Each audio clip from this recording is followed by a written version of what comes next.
저출생 여파로 어린이집이 없는 동네가 갈수록 늘고 있습니다.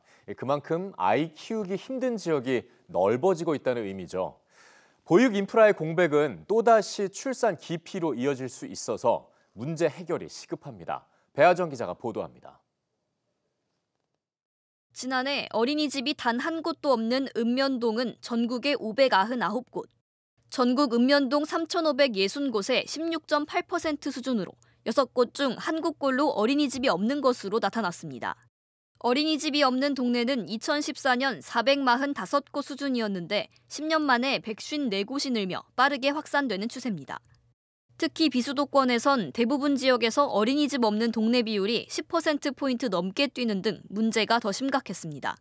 전국에서 가장 비율이 높은 곳은 경남이 37.4%였고 경북과 전남, 전북도 3곳 중 한 곳꼴로 동네에 어린이집이 없었습니다. 어린이집이 문을 닫는 사례가 늘면서 서울에선 서초구 반포 본동과 송파구 잠실 7동, 부산과 대구, 대전 같은 대도시에서도 어린이집이 없는 동네가 있었습니다.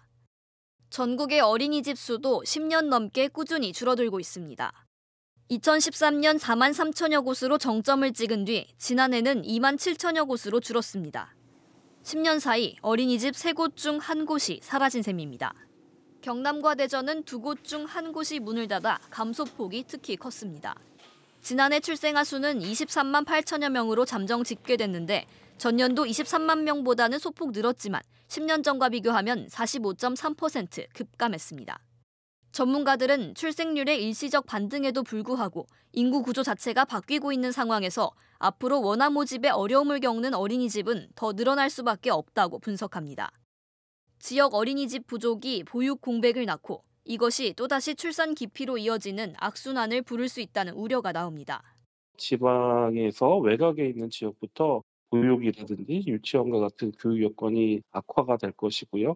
지역에 교육의 인프라가 없으면서 지역의 젊은 신혼부부라든가 자녀를 키우는 세대가 그곳을 떠나거나 들어오지 않으면서 지역의 공동화, 지방 소멸이 훨씬 더 빠르게 가속화될 수 있겠습니다.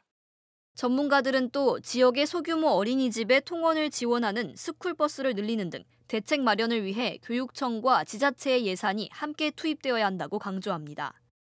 갈수록 심각해지는 저출생과 지역 소멸 문제를 해결하려면 어디서든 마음 놓고 아이를 낳아 키울 수 있도록 돌봄 인프라부터 해결해야 한다는 목소리가 나옵니다. EBS 뉴스 배아정입니다.